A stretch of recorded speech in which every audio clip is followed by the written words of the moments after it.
outside of Zoom.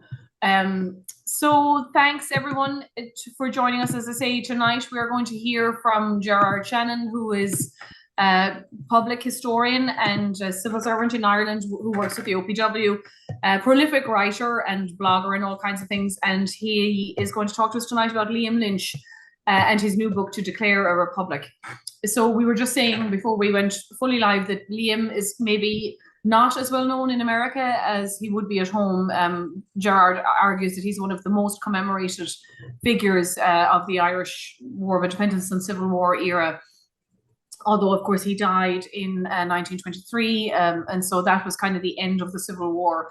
So he's a fascinating and influential figure. I think it'll shed light for our American audience, on someone that they may not have heard too much about. And just to give you another insight into Gerard Shannon, he has also worked on a huge project with Liz Gillis and the Irish Military Archives and a conference that marked the 150th anniversary of the birth of Cathal Brugha. And at the moment, he's researching and writing a new biography of the IRA leader, Rory O'Connor. So it's great to see, sometimes particularly we're joined by our sister organisation up in Albany, the Irish American Heritage Museum.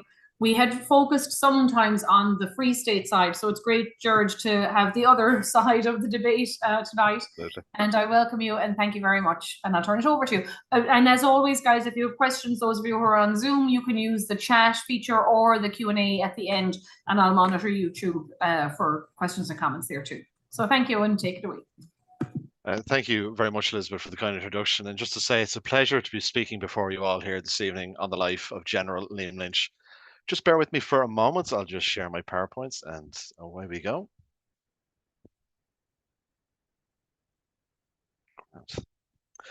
So Liam Lynch was one of the most important IRA leaders of early 20th century Ireland. And to those who commemorate him, he remains an iconic Irish Republican figure, celebrated as a brave and committed soldier dedicated to the overthrow of British rule in Ireland. He is also one of the most commemorated individuals of the early 20th century Irish revolutionary period.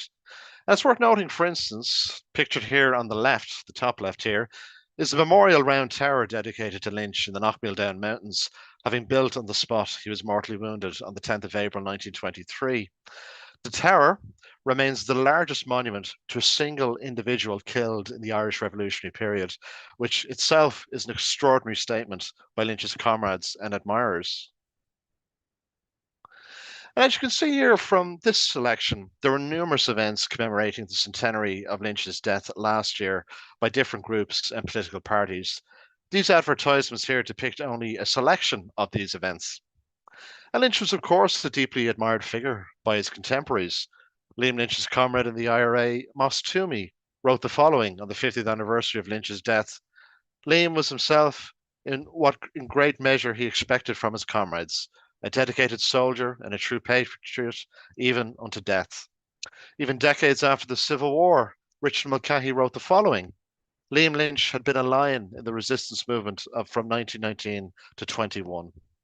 What is remarkable about Mulcahy's comment is that he said this after having been Lynch's opposite number on the pro-treaty side of the Civil War. Before that, he'd been his superior as IRA Chief of Staff during the War of Independence.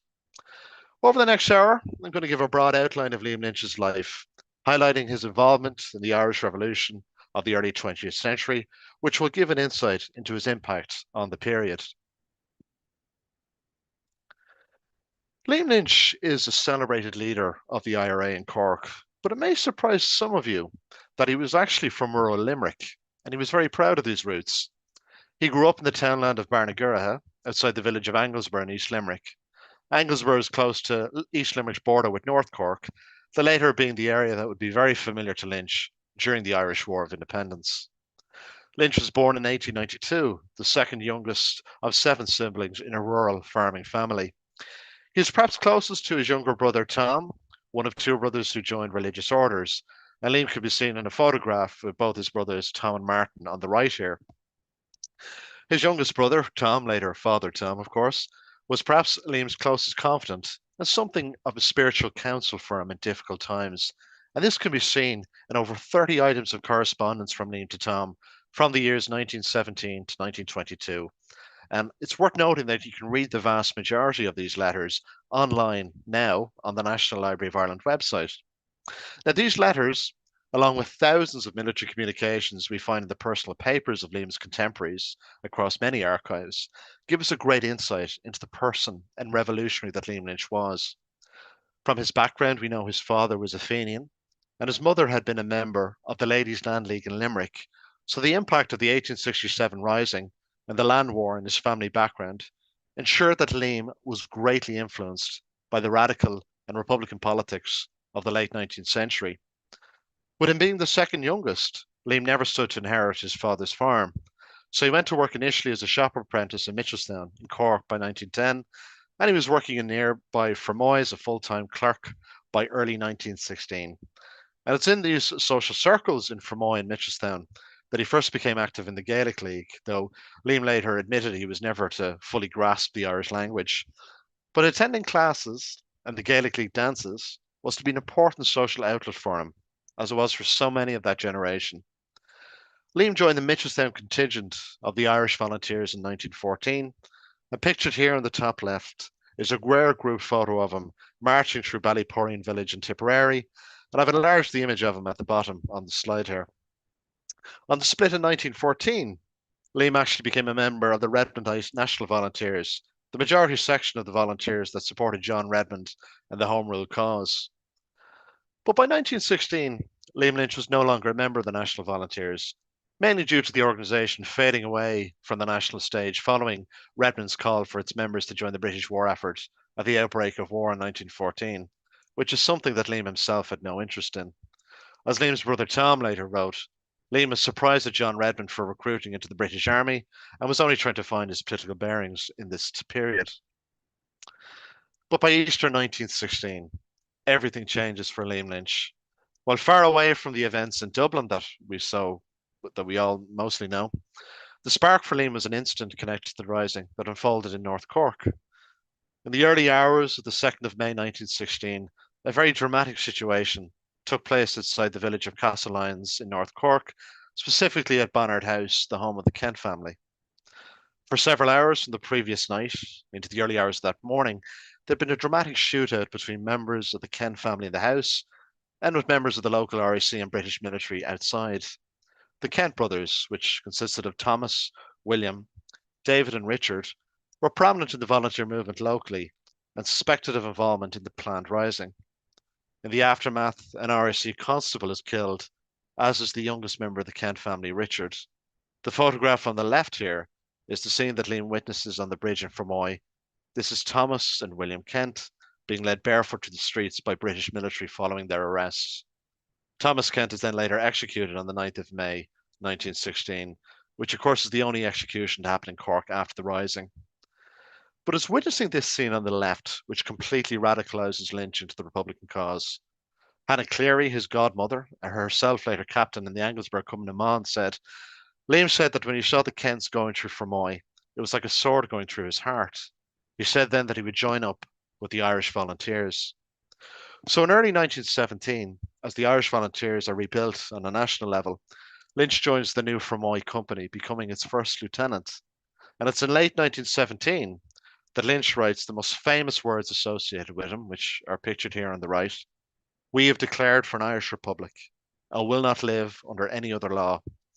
This is not a rallying cry to his troops or a recurring slogan he ever used during the Civil War, but was written in this private letter to his brother Tom in November 1917. This statement demonstrates his growing militant republicanism at such an early phase of his revolutionary career. He was not, however, at this point the most obvious military leader. When he first met Lynch in Fermoy, his later comrade in the IRA, Moss Toomey, noticed a rather aloof, serious, and retiring young man, in a way very shy. And given Lynch wore glasses and dressed well, Toomey felt Liam looked more like a scholar rather than a man of action. Not at all the type of man one would imagine would handle a gun and lead men into battle. Now, Toomey, of course, was writing ironically here. These words were taken from a commemorative publication issued in 1973, as Toomey was soon to become a trusted and loyal comrade for Liam Lynch in Cork No. 2 Brigade and would be devoted to Lynch's memory over the course of his own long life. From this juncture onwards, Lynch developed a tendency for frequent on-the-ground inspection an investigation of various areas under his command. As the battalion adjutant of Fermoy, he visited one company per week. His first biographer, Florrie O'Donoghue, made mention of how, on meeting the officers involved, Lynch made, quote, an intensive study of every problem they had to face, always urging the perfection of organisation, the intensification of training, and the acquisition of arms. This last point was to be a major issue for the battalion in the months ahead, and deemed important to the maintenance of regular drilling and training, to say nothing of morale.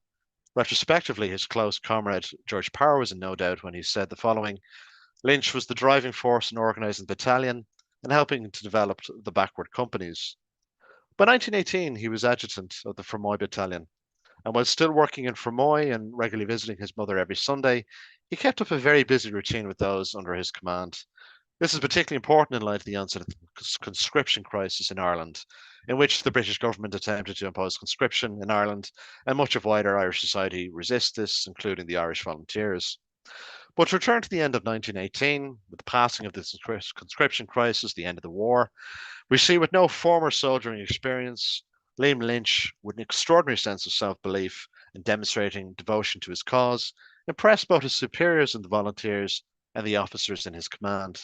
It should be of no surprise that he came to such prominence in the Irish War of Independence the following year.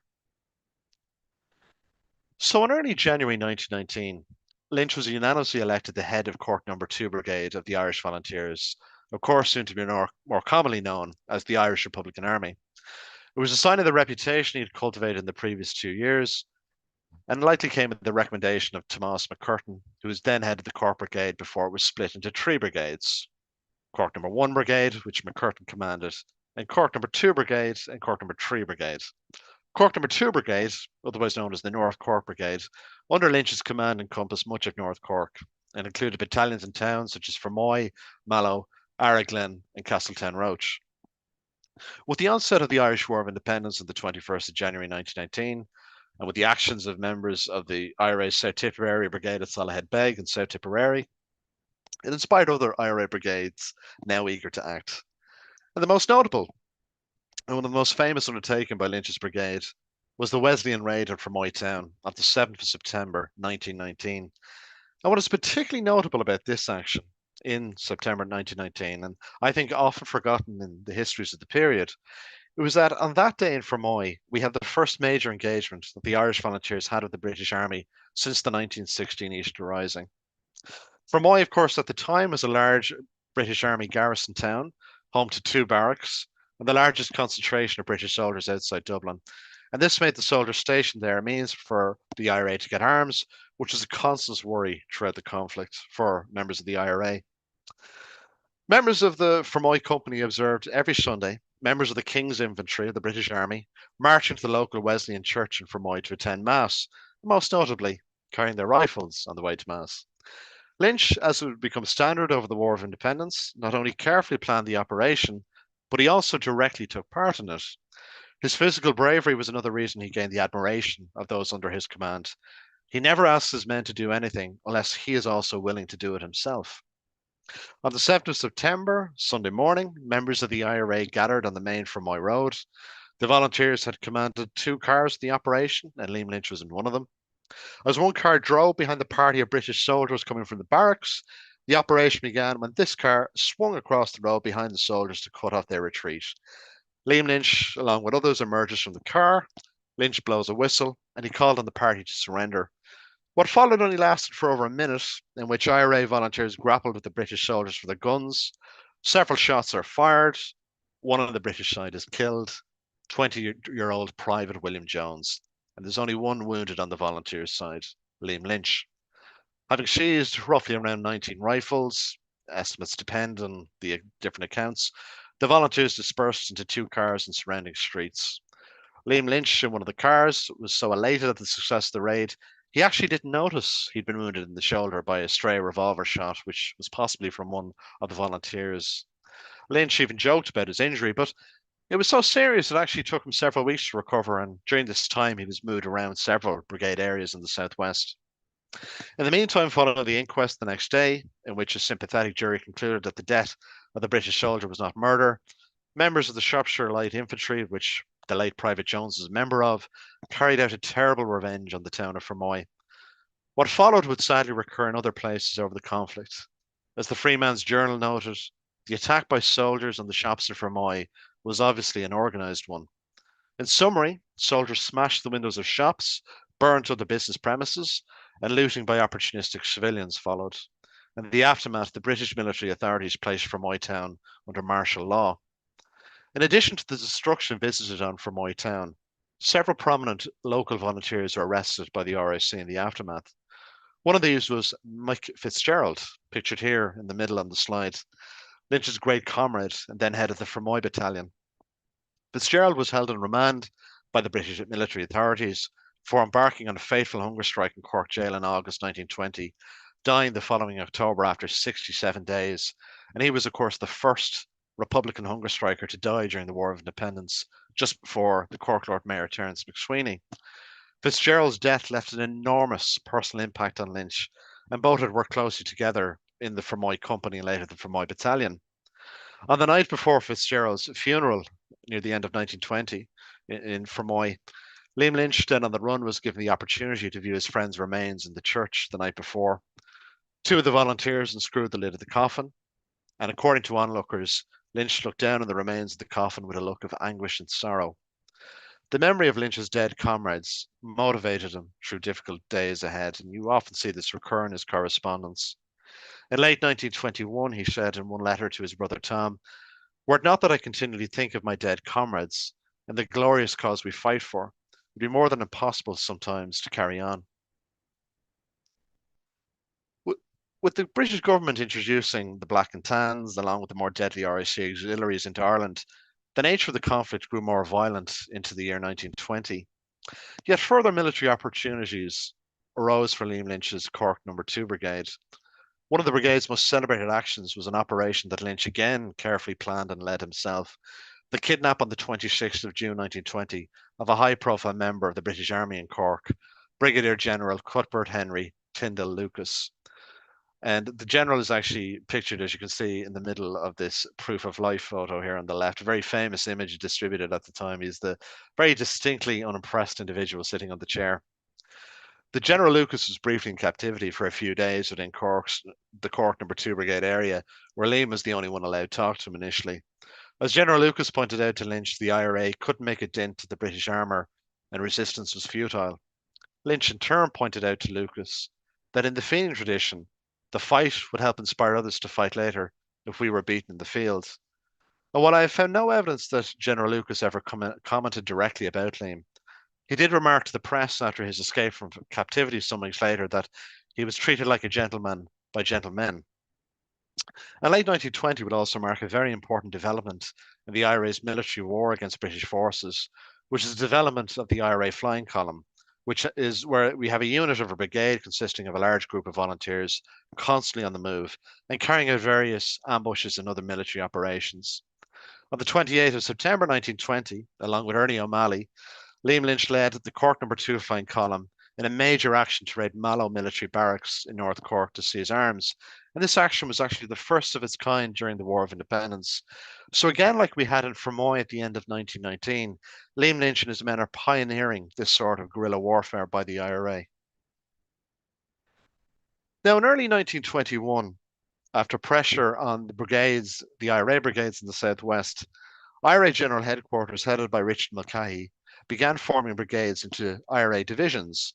The thinking behind this was to decentralise the IRA command in Dublin, should the leadership ever be captured in the capital. The first of these was the 1st Southern Division of the IRA, comprising of all 3 Cork brigades, 3 Carrier brigades, 2 Waterford brigades, and the West Limerick Brigade. And Liam Lynch, again with the unanimous consent of IRA leadership and officers under his command, became OC of the 1st Southern Division. At the same time, Lynch was also appointed head circle of the Irish Republican Brotherhood, the IRB, in South Munster.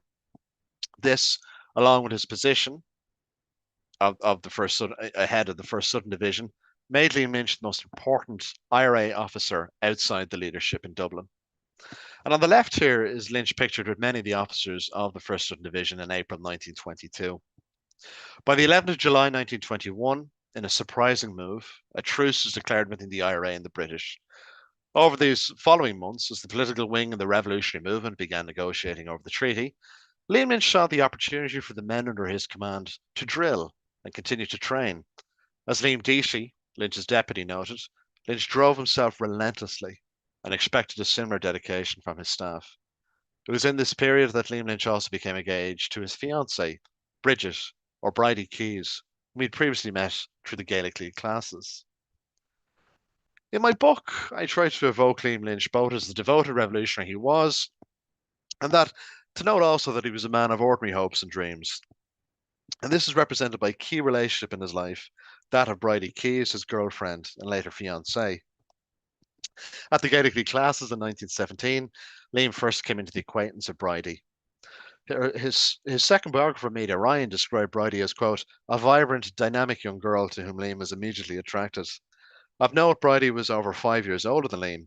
Her birth registration lists her date of birth as the 14th of May, 1887, and she's from a rural family in the Kilshanny townland outside Mitchelstown. Both the 1901 and 1911 census list her as living in the family home. In 1911, her occupation on the census is given as being that of a draper's assistant.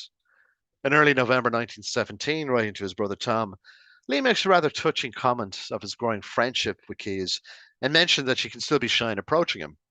He writes, I'm doing a great line these days, but she always keeps at a distance at my tail. Sometimes she walks after my pals. Liam and Keys developed a growing attraction and connection to each other, which was often noted by Liam's close friends as the relationship blossomed. On the left here is a piece written and illustrated by Bridie, which she wrote after Liam's death, still in the possession of a grandnephew of Liam's. There's an extract from a poem titled The Ladder of St. Augustine by Henry Wadsworth Longfellow. The quote that Bridie put on this reads as follows: the heights of great men reached and kept were not attained by sudden flight, but while their companions slept, were toiling upwards in the night. In his memoir, Jamie Moynihan of the IRA's Cork No. 1 Brigade wrote, at the time of the truce, that Liam's sincere hope was for a final settlement, so that his days on the run would come to an end, and Bridie and himself could at last settle down and have a future together. Sadly, he did not live to realise that dream and ambition. And the couple would continue to meet, getting engaged at some point after the truce, and even secretly meeting during the Civil War just before Liam's death. There's a reference in Meada Ryan's biography of Lynch to Bridie working for the hospital sweepstakes up in Dublin. And it's worth noting, rather poignantly, that she never married after Liam's death, and she herself died in 1970, buried with her family in her native Mitchelstown. According to his comrade Moss Toomey, Liam Lynch was shocked and surprised by the signing of the treaty on the 6th of December 1921.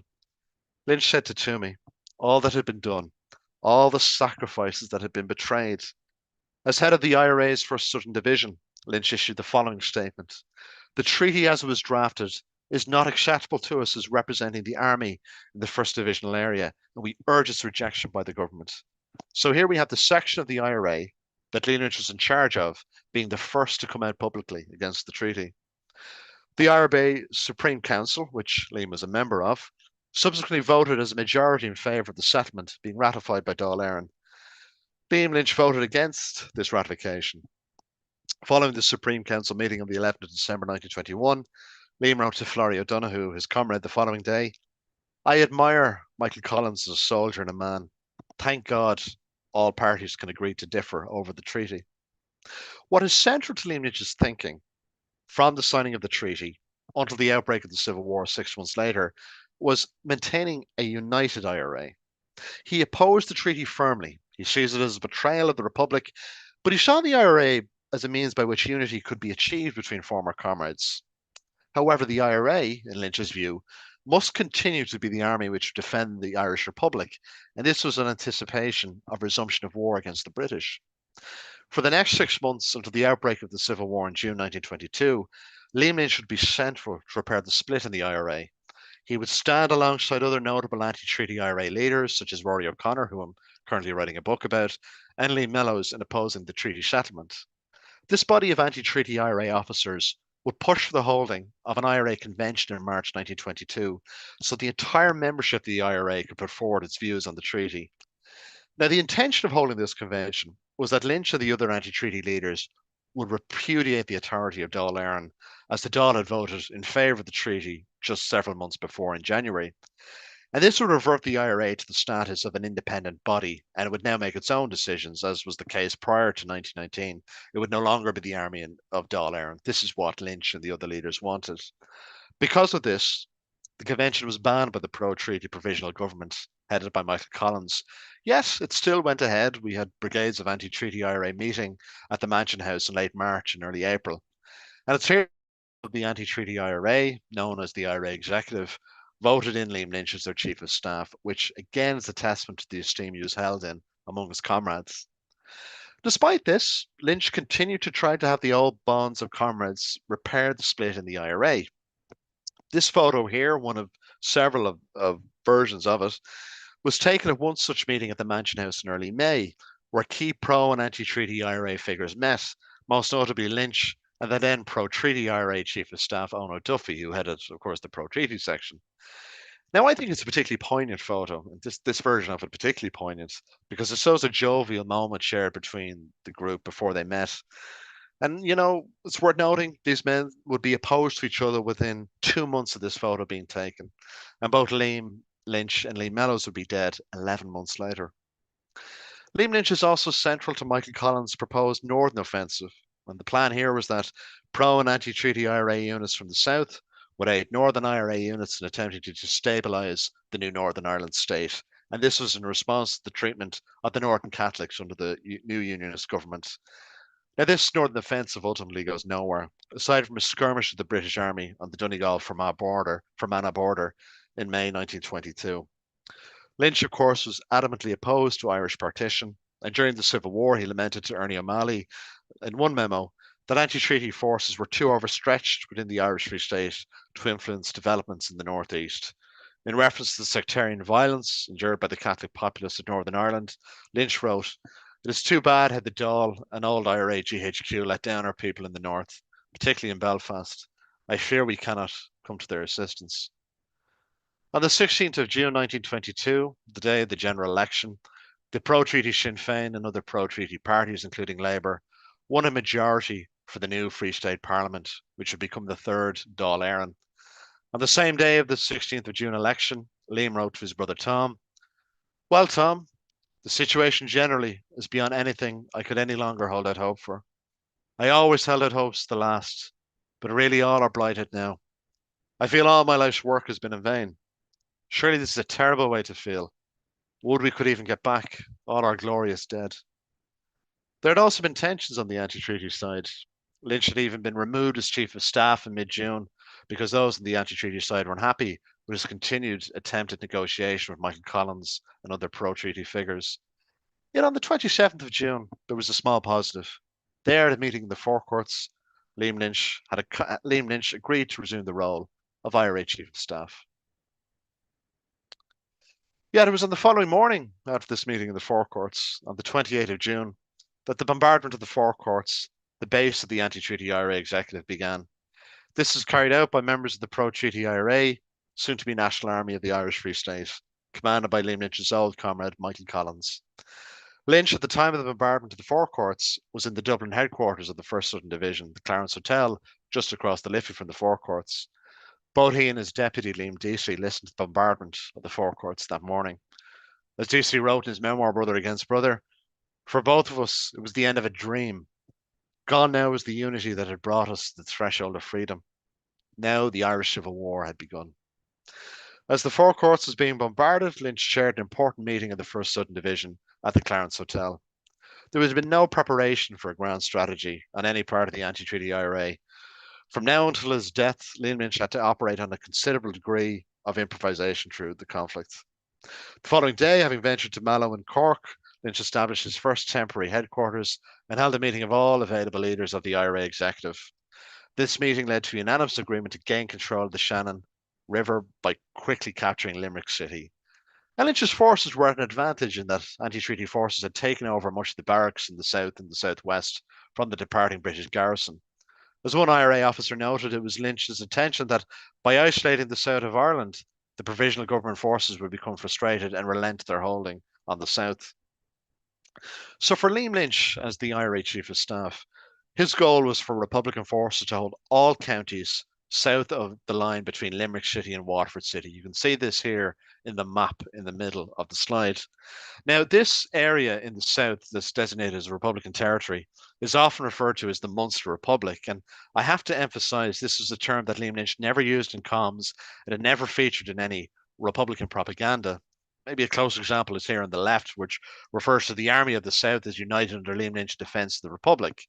They're defending what they refer to as the existing republic as declared in 1916 and ratified by Dáil Éireann in 1919. As Liam Lynch wrote to one of his officers in early July, if Limerick City has won, it'll take us a long way to upholding the Republic. A brokered truce between National Army and Lynch's forces in Limerick collapsed on the 11th of July, which led to withdrawal of IRA forces several days later after serious fighting in Limerick City. And following the collapse of the Limerick Truce, Lynch was unsurprisingly dismissive of any further peace efforts by various civil bodies and non-military figures throughout the remainder of 1922 into early 1923. In early September 1922, Lynch remarked to Liam Deasy, "I do not believe the moment has arrived for negotiations with the Free State, unless the Free State see the futility of their actions. Our position is vastly improving every day. We are all, of course, anxious for peace as early as possible, but Liam Lynch, of course, means peace on Republican terms, if possible."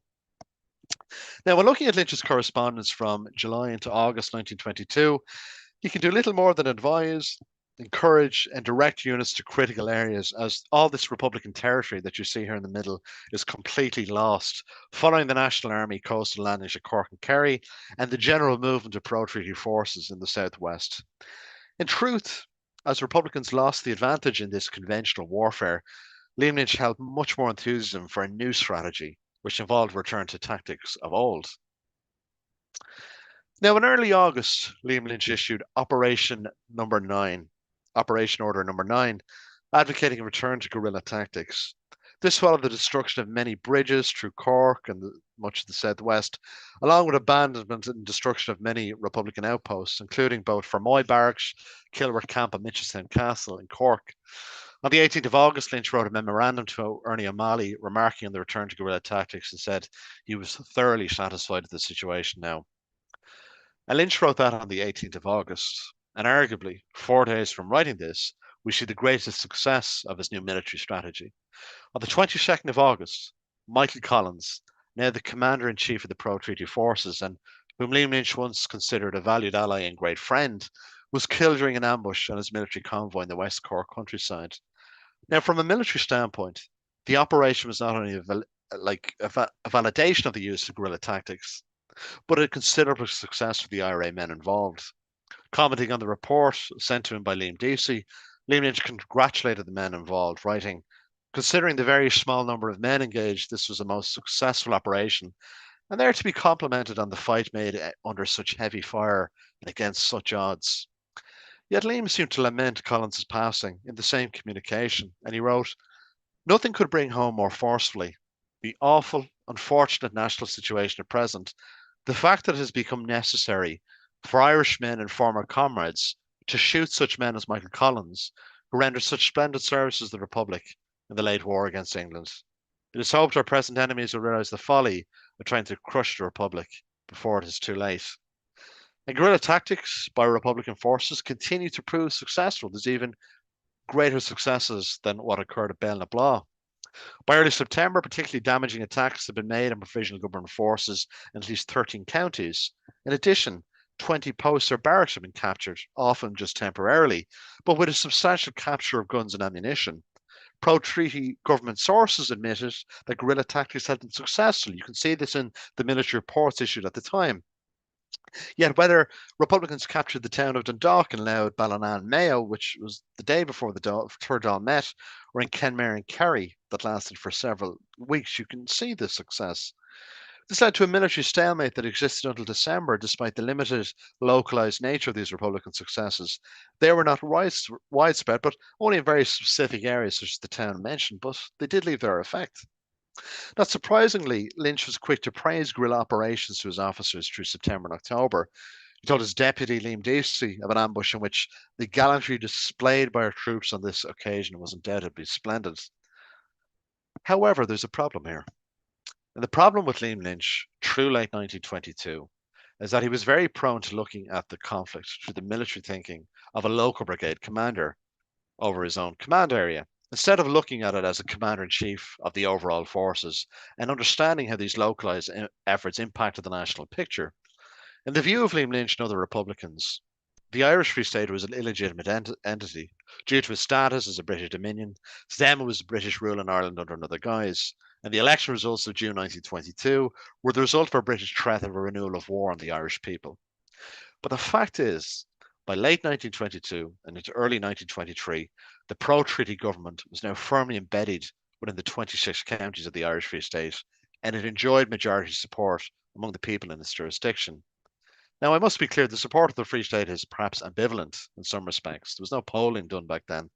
And there's different reasons for this support across different sections of Irish society. And it perhaps reflects the general war weariness in the 26 counties. For Republicans, 1922 to 23 reflects a very different political and national situation from the War of Independence, in which the revolutionary movement, which encompassed the Dáil and IRA, enjoyed popular support among the Irish people. This was not the case for the anti-treaty IRA during the Civil War, no matter the idealism, bravery, and devotion to the cause shown by Republican figures such as Liam Lynch. And now, as we come into September 1922, the fateful Army Emergency Powers Resolution was passed by Dáil Éireann. The fact this resolution was put into being does demonstrate the provisional government and National Army were concerned at Republican guerrilla efforts in different parts of the country. The legislation allowed for the setting up of Free State military courts with powers of execution for offences such as carrying arms or aiding in attacks on the pro-treaty military forces. These military courts came into operation on the 15th of October, while an earlier offer amnesty to Republicans in return for the surrender of arms and acceptance of the authority of the provisional government being generally ignored. Now, just to emphasise, the photo on the right here, which often features online, is a staged photo. It's not real, but a staged photo of the execution of a Republican prisoner. It doesn't depict an actual one. Events dramatically accelerated with the execution of Erskine Childers on the 24th of November 1922. Shortly thereafter, Lynch submits a letter of protest to the Speaker of Dáil Éireann, Michael Hayes. In the letter, Lynch reminds the Deputy Speaker that every member of your body who voted for this resolution, by which you present to make legal the murder of our soldiers, are equally guilty. An equal number of your body are to be shot on sight. Lynch had drafted and issued General Order Number 10 to all IRA OCs, requesting the execution to all pro-treaty army members, requesting the execution of all pro-treaty army members and officials involved in the executions. A subsequent Operation Order Number 11 dealt specifically with those involved in the passage, was what was referred to as the Enemy Murder Bill by Lynch. Its text stated, all members of the provisional government who voted for Murder Bill will be shot on sight. And the order also calls for the destruction of homes of all those in Parliament who voted for the legislation, as well as their civilian supporters. What follows from the 7th to the 8th of December 1922 brutally sum up the bitter nature of the conflict and the very dark turn events had now taken in the Civil War.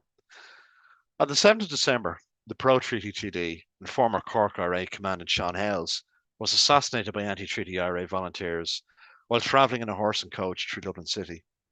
In response, in the early hours of the 8th of December, the Cabinet of the Free State Government ordered the reprisal execution in Mountjoy Jail of 4 members of the IRA executive in prison since the fall of the Four Courts. Of course, many of you will know them, Rory O'Connor, Lee Mellows, Joe McKelvey and Dick Barrett. To be clear, these 4 men had been in prison for months and had nothing to do with the death of Hales or Lynch's orders. The Irish government had them executed in reprisal in order to demoralise the anti-Republican forces.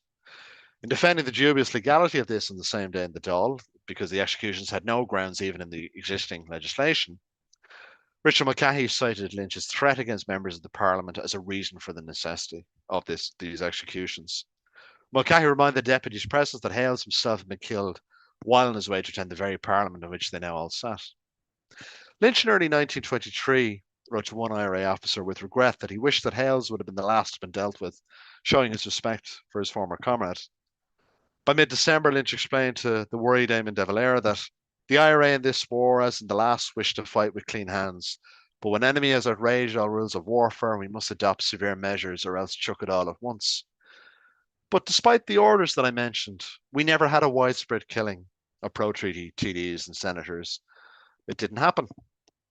So arguably the executions of Republican prisoners during the Civil War, 81 in total, would have their effect in terms of demoralisation of Lynch's forces and perhaps reluctance to carry out his orders. This does not mean that I agree with the executions, nor should you, but they absolutely did have their effect as intended by the pro-treaty government. And how did Lynch ever foresee the end of the Civil War? Well, he writes to De Valera at the close of 1922 the following: "We cannot hope to completely overthrow the enemy unless the unforeseen happens. What I hope for, and definite will secure, is to bring the enemy to the position of bankruptcy. He will then have to stand with us in upholding our independence." And Lynch's wish to bring the Free State government to the point of bankruptcy can be seen in his orders to destroy important infrastructure within the jurisdiction of the Free State, such as that of railways, perhaps the most successful aspect of Republican military policy during the Civil War.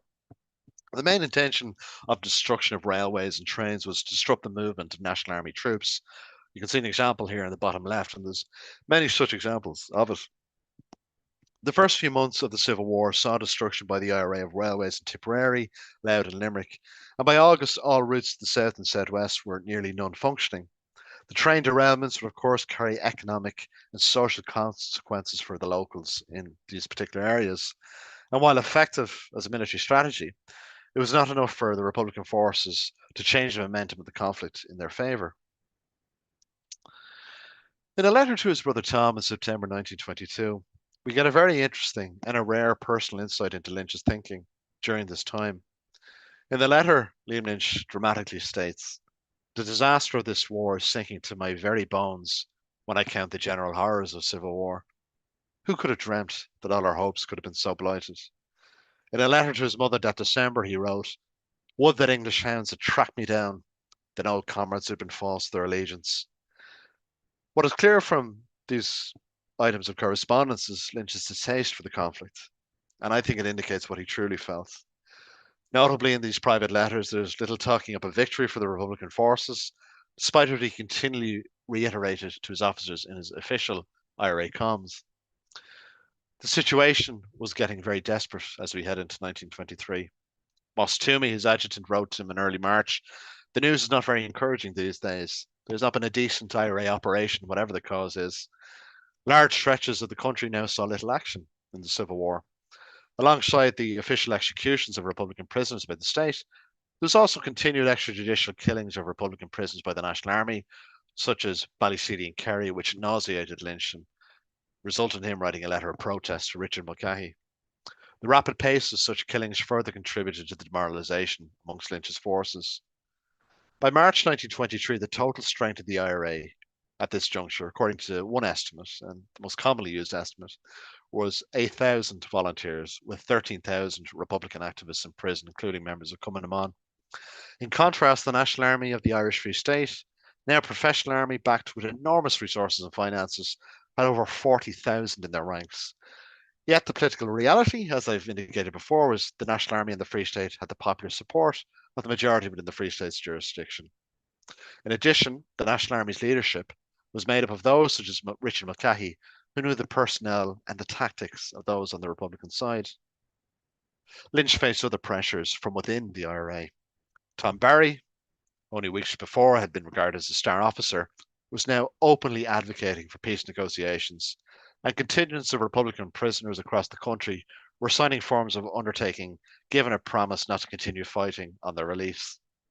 One was Liam Deasy, Lynch's valued deputy, who went so far as to issue a public plea from captivity for Republican forces to surrender, which Lynch in turn publicly rejected. With lack of IRA success throughout the country and the continued demoralisation of his forces, Lynch had agreed to an IRA executive meeting in the Nire Valley in South Tipperary by the end of March. When a motion at the meeting was put forward by Barry that the anti-treaty IRA halt all military operations against the Free State, Lynch was the deciding vote against it.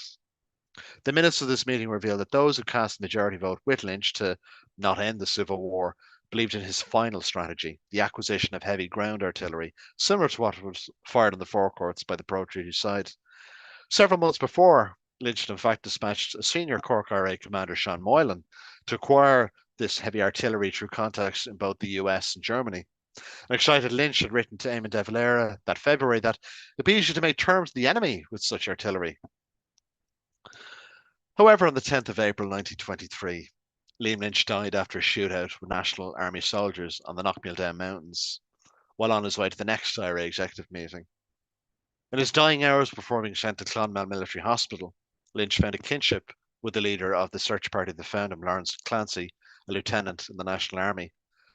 Lynch made a request to be buried with Nick Fitzgerald, you'll recall his comrade who died on hunger strike, demonstrating how even in his final hours, his dead friend and the memory of his dead friend still weighed on his mind. Bury me with Fitzgerald or Fermoy, Lynch said, the greatest friend I ever had on this earth. As per the inquest, his wishes were later granted, and Lynch was buried in Kilcrumper Cemetery alongside Fitzgerald, just outside the town of Fermoy. Clancy told Lynch he knew who Fitzgerald was, and Clancy himself had been active in the South Tipperary IRA before going pro-treaty. In an emotional scene, a tearful Lynch clasped hands with Clancy and said, I'm glad one of the old crowd got me. All of this is a pity. Never should have happened. I'm glad now I'm going from it all. Poor Ireland. Poor Ireland.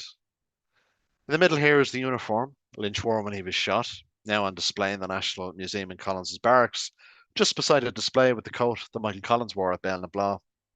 On the right, of course, is the 60-foot tall Liam Lynch Memorial Tower, built in 1935, on the spot where Lynch was mortally wounded. As I said, this is the largest memorial to any individual in the Irish Revolutionary period of the early 20th century. With Lynch's death, Frank Aiken replaced him as the IRA Chief of Staff, with Aiken then directing Eamon de Valera in his capacity as the main Republican political leader to open peace negotiations with the Free State government. These peace efforts on the part of de Valera came to nothing, and Aiken issued a dump arms order on the 24th of May 1923, ending the Irish Civil War. In a letter to Lynch's brother Tom that month, Frank Aiken wrote the following. In the excitement of the fight, we knew how terrible was the blow that had fallen on the nation and the IRA on being deprived of Liam's leadership. And the admiration for Liam Lynch is borne out in how he's been remembered in the centuries since his death. Several memorials are in the southwest of Ireland to Liam Lynch, built decades ago by his comrades, friends, families, and wide array of admirers. On the left here is a memorial cross unveiled at his birthplace in 1978, unveiled by the then Minister of Justice Gerry Collins, a member of Fianna Fáil. Lynch is also commemorated by different groups and political parties, and utterly unique for someone of this period. He's remembered at different times a year and in different locations. Michael Collins can't even claim that. This is at, in instance, there's a memorial mass marking the anniversary of his death in Newcastle Village in Tipperary. At Kilcrumper Cemetery, outside Fermoy, Fianna Fáil have a commemoration there every September. And at the place of his birth in Anglesborough, Limerick, Sinn Féin have a commemoration there every November. And there are other commemorations. In the centre here, image here is Shanti O'Kelly, future Irish president at the time, and then a Sinn Féin TD addressing a crowd in Kilcrumper Cemetery on the year's anniversary of Liam Lynch's death. And in speech after speech, these orations, these commemorative speeches, Liam Lynch is held up as a heroic example to inspire Irish Republicans into the future, whether by those who espouse a constitutional means of expressing their republicanism or otherwise. William Stockley, an anti-treaty Sinn Féin TD, said at the very first oration by Lynch's graveside, Ireland should be allowed to live her own life. It was in that spirit that Liam Lynch lived and acted and died. In 1925, only 2 years after Liam Lynch's death, Eamon de Valera also spoke before a crowd at Lynch's graveside. Worth noting, this is the year before the founding of Fianna Fáil.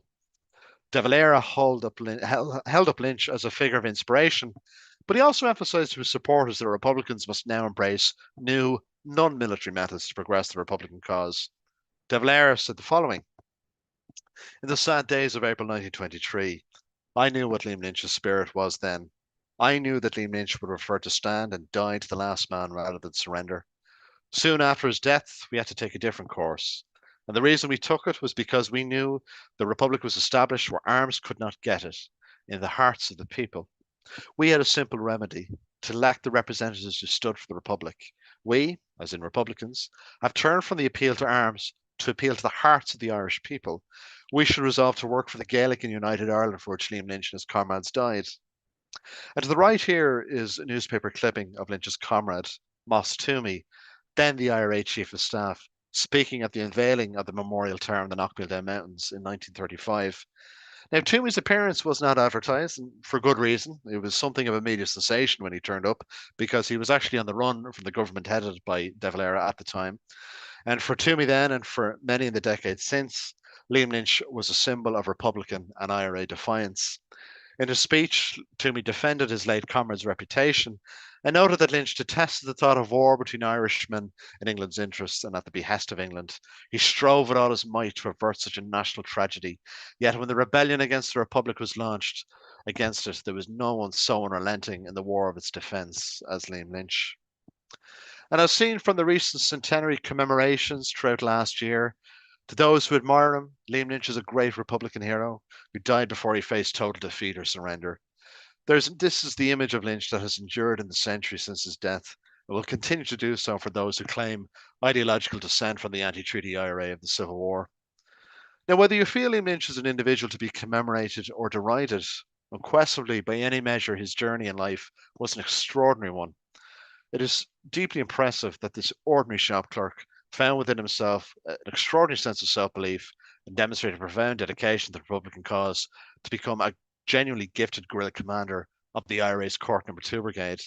He planned many important IRA operations against British forces and demonstrated physical courage in taking part in them. It is not surprising Lynch won the admiration of the officers under his command, many of whom, such as Moss Toomey, would remain dedicated to his memory for decades after his death. Lynch's contribution to the cause of his country's independence is enormous, as noted even by those who later opposed him in the Civil War. Without question, however, by way of his tactics and his strategies, Liam Lynch was not militarily successful in the role of IRA Chief of Staff during the Civil War. This is not a criticism of his republicanism or his devotion to the cause. However mixed his decision making was during the Civil War period, it is important to emphasise that Liam Lynch remained a figure of strength for those under his command, and he was someone who remained a figure of deep admiration. As his comrade Todd Andrews later wrote in his memoir, with Liam Lynch's death, I knew the end of the Civil War had come. Only his iron will had kept it going in those last few months. While the gifts of the guerrilla commander didn't translate to being an effective commander-in-chief, it must be emphasised that during the Civil War, Liam Lynch's guerrilla army faced a new professional military force, backed to resources and finance the IRA would never have had, and also the personnel of the National Army and Free State government were Liam Lynch's former comrades, who knew those on the other side and their tactics. In consideration of all of this, the demoralisation and near collapse of Lynch's forces was inevitable. In addition, the impact of the absence of mass popular support amongst the Irish people for the military efforts of Republicans from 1922 to 23 must also be seen as central to their ultimate defeat during the Civil War. From Lynch's leadership position, while he knew Republicans were losing, Liam Lynch did not see the prospect of peace, but he instead wished to find a new means for Republicans to gain military momentum, as you can see with his efforts to obtain heavy artillery. However, Liam Lynch died before he could contemplate he may have to end the IRA's military resistance to the Free State. For many, Liam Lynch is frozen in time at the moment of his death, and it's for this reason he endures in the historical memory of Irish republicanism as the unconquerable, undefeated IRA Chief of Staff. Thank you very much. Well, that was fantastic, Gerard. Thanks very much for that. Thank you. If any of you have questions, please do put them into the chat here or the Q&A, and I'll moderate. So I wonder, can you go into that a little bit? How difficult, and obviously you addressed this in your talk, but how difficult was it for him as someone who had fought with the likes of Collins and all these other people? And, you mentioned Ballyseedy, and of course I'm from Kerry, so, yeah, Listowel, but it's only out the road, truly. Was he conscious of the fact that, these brothers had fought on the same side, or, neighbors and friends, and the fact that, the IRA was a guerrilla type, army on the run? Do you think that factored into his decision making in the Civil War, that, maybe he didn't hit as hard as he might have against the British, for instance? Yeah, there is some line of thinking that maybe at the start of the Civil War, I mean, he didn't, as you can see from the private correspondence we have to his brother and mother and some asides that he makes in his military comms, he didn't revel in this fight. Like, it wasn't the, quote unquote, glorious fight against the British. It was, as you say, a war against brother, neighbor against neighbor, and so on. Like, it did weigh very heavily on him that he was now fighting people that he just had fought alongside in the previous conflicts. Like the IRA was so central to his sense of self, and his being. Like, I mean, that this was his life. Like, up until 1922, I mean, that had been his life for the last 5 years. I mean, he leaves his place of employment at the end of 1990, but he had been like largely absent from that for long periods of time. He'd cultivated very strong relationships with the leading officers under his command, but rather uniquely for an IRA officer down the country, he had a very strong relationship with the leadership in Dublin. You don't always see this. I mean, if you look at the accounts of Tom Barry, Seamus Robinson, Dan Breen, they had very poor relations generally with the Yeah. likes of Mulcahy and others, and sometimes Collins as well. But Lynch didn't. Like, he got on very well with the leadership. Like, twice during the War of Independence, he's offered the role of deputy chief of staff of the IRA, and he turns it down because he doesn't want to let down the lads back in North Cork. It had Yeah. nothing to do with any kind of lack of bravery on his part. So, and the fact that he was kind of seen as a moderating figure in the first 6 months of 1922 by those on the pro-treaty side and those on his own side shows that he Mhm. really valued those bonds of camaraderie. He really felt that, if we just maintain these strong ties that we have within the IRA, we can pull through this. We can kind of remain a united movement, remain a united force, and let's just strike the common enemy of Britain. Mhm. And the fact is, like, he didn't prepare for a grand military strategy on the anti-treaty side. None of them did. So he's kind of left kind of improvising. Like, the southern territory that they hold collapses very quickly over a number of weeks. Really due to the coastal landings by the National Army and so on. And like, he does lament Collins's death in Mhm. 1922. I mean, the thing I quoted was his report. It was actually a memo in response to the report that Liam Deasy sent him on the ambush at Ben Blah, and the handwritten report is actually can be seen in the Irish Military Archives. You can actually go and read it. They had it on display for a while actually, Mhm. and according to Todd Andrews' memoir, Dublin Made Me, probably my favorite memoir of anyone in the period. Mhm. Uh, Andrews was kind of with Lynch in his last few weeks, and he does lament Collins' death. He felt, well, if Collins hadn't died, maybe Collins would have been one who'd kind of helped bring peace and bring us all together again. So yeah, it does weigh very heavily on him. Like, he doesn't enjoy this fight. Yeah. But like, he does. He feels he has to see it through to the end. He feels it would be betrayal of what he'd fought in the previous years to not see it through to the end.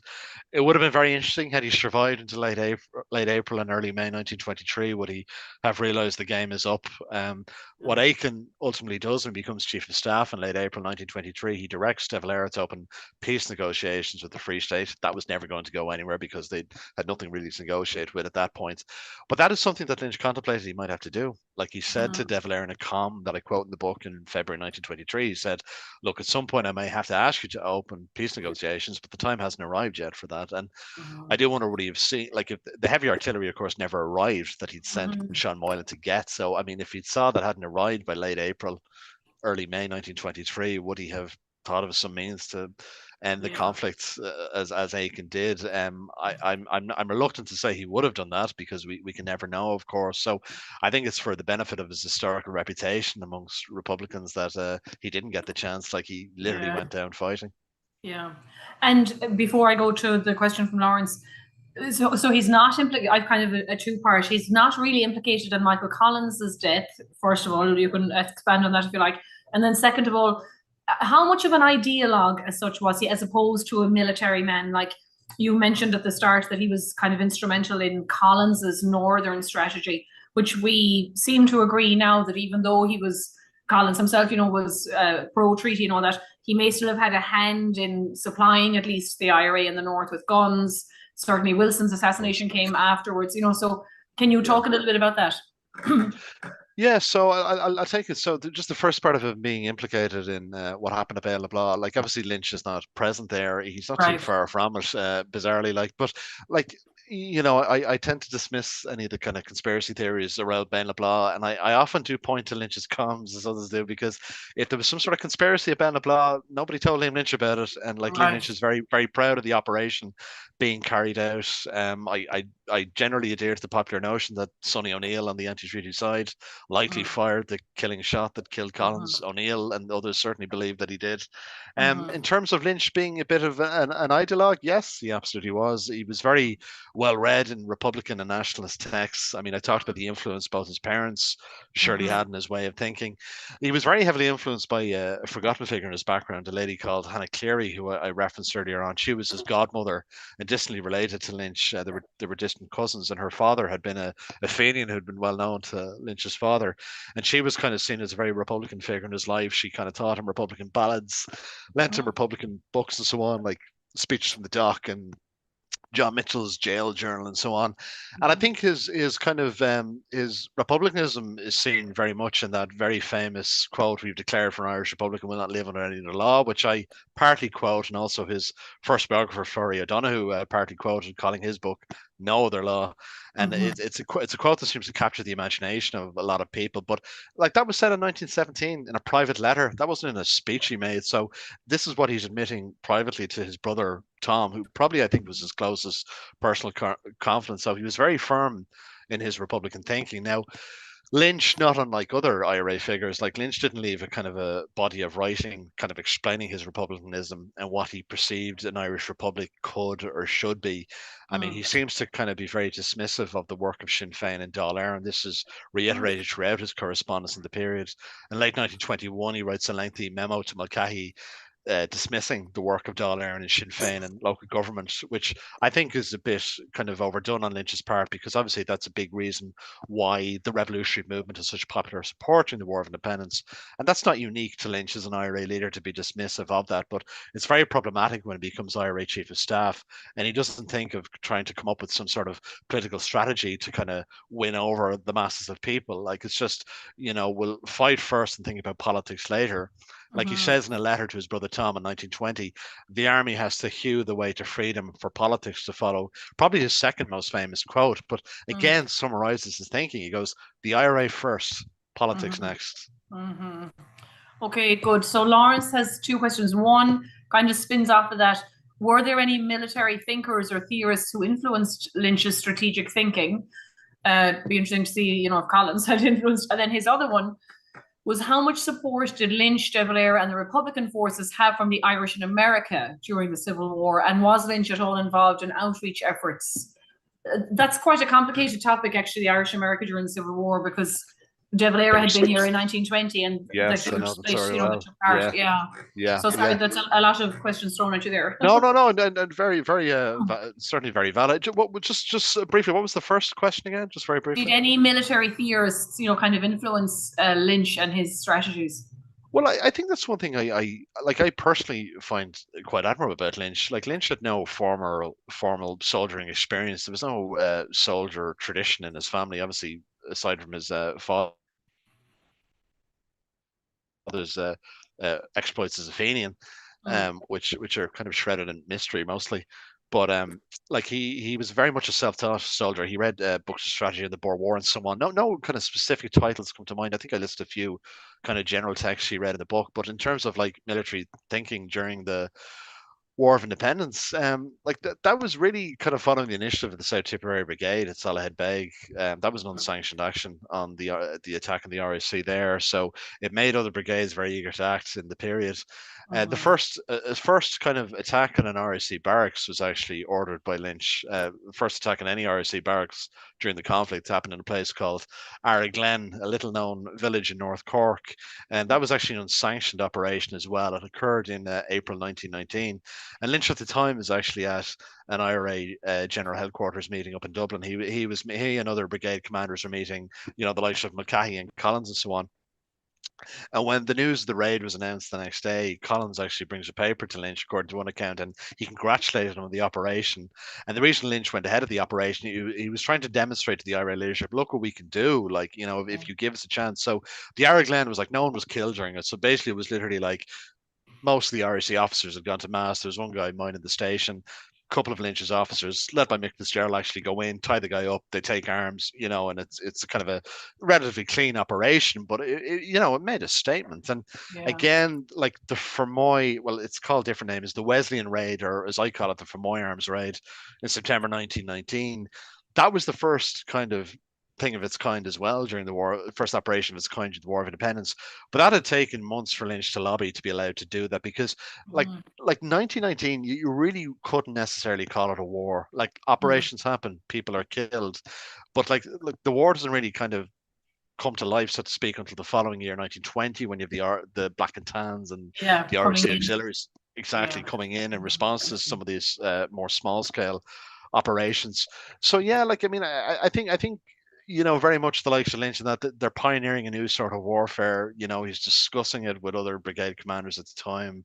Like in terms of military thinking, he was very much self-taught. He was a very studious figure anyway, very bookish. Like he kind of studied hard. Like that was always noted by his contemporaries. Like he was always reading. He was even borrowing books off his godmother during the War of Independence when he'd briefly come home while he was on the run. So yeah, no, it's an interesting question, but like again, it was they were pioneering a new sort of warfare during that time. Yeah. And sorry, on the So the second second question, half, yeah, yeah, about America, Irish America. Irish America, yeah. So, like the Irish America during the Civil War, it's a fascinating story because, as you mentioned, Elizabeth, it kind of comes on the outside of a split that occurred during De Valera's visit during the War of Independence.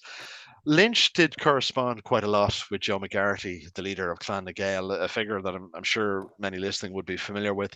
You can actually read a lot of Joe McGarty's papers online on the National Library of Ireland website. They're digitized. You can see the correspondence between McGarty and Lynch. Like Lynch is kind of keeping a window of communication over to McGarty through much of the Civil War into early 1923. You can definitely see him talking up their prospects to McGarty, because he would have been aware McGarty was a very prominent benefactor and a very strong supporter of the Republican cause. He mentions the scheme to acquire heavy artillery to McGarty. He kind of emphasizes that they've great support from the people, which of course wasn't true. And he talks about the Republican government, this kind of de jure, not de facto Republican government that De Valera sets up, consisting of anti-treaty Sinn Féin TDs. It was a useless body, didn't really go anywhere, but he's kind of Lynch is bigging that up to McGarty in his correspondence. So I think Lynch was aware of the importance there, very much so, but it was just in terms of getting financial and military support as much as possible. That's how he regarded the use of Irish America. Yeah, that's definitely an interesting one. I think McGarity is an interesting figure. We have some of his papers here, but of course most of them are in Villanova. And you mentioned as well the military records at home, a lot of which I think are digitized for our listeners that are kind of into it. That and the That's pension right. Yeah. No, bureaus, yeah, they're great to kind of so scroll through them and just go on a fishing expedition. Oh no, it's extraordinary research. Like I mean, as Brian Hanley, one his great historian of the period, has noted, it must be one of the most documented revolutions in history. Yeah. We've extraordinary resources in the Irish military archives. So yes, you have the military service pensions, you have the Bureau of Military History, statements from people who took part in the period. But there's also kind of underrated collections as well. There's the Michael Collins papers, which are digitized in the military archives website. I never hear anyone mention them. I quote them frequently in my own book, like a lot of comms between Collins and Lynch, and Collins and other IRA figures, of course. So yeah, there's extraordinary resources out there. Like the National Library of Ireland have a lot digitized as well. And at the moment, UCD Archives are undergoing a brilliant project. They're digitizing all of Richard Mulcahy's papers, which any historian of the period would tell you is an indispensable resource writing about the period. And not only do we have Mulcahy's papers from the time, but we have stuff from later in life where he talks about his own experiences, and he talks about particular individuals such as Liam Lynch. Like that quote I had at the start where Mulcahy calls him the lion of the resistance movement, that comes from Mulcahy's own papers, where he's kind of commenting on different figures. And even then you see several examples of Mulcahy's great admiration for Lynch. And we're talking decades after the Civil War, like decades after Lynch was his opponent during the Civil War. So again, like I think it's just extraordinary kind of how people reflect on Liam Lynch decades later. Well, and the interesting thing too is so many of the big guys are dead in 23, 24, and so those that are left to write the story don't distort it as much, which is great. Yeah, no, I mean, like Michael Hobson, who I think is probably still the definite book on the Irish Civil War, Green Against Green. Like he makes a comment in the epilogue of that where he says, like, when you think of the loss of figures like Arthur Griffith, Michael Collins, Harry Boland, Cathal Brugha, Liam Lynch, of course, and others. I mean, for a country to lose such a wide array of talent in such a short time is just it's sad, and it's absolutely the potential of what the independence could have brought, because we tend to go. I mean, we'll talk about that another day. Under Cosgrave and it's a little bit business as usual sort of under that Yes, first Gael definitely. government, yeah. Definitely, yeah, yeah. It has its historical defenders as well, but Yeah, I I certainly, know. I certainly would adhere to your comment on that there. Yep. Yeah, yeah. Well, I was a Ronan Fanning and Michael Laffin student at UCD, so that Okay, was okay. hilarious.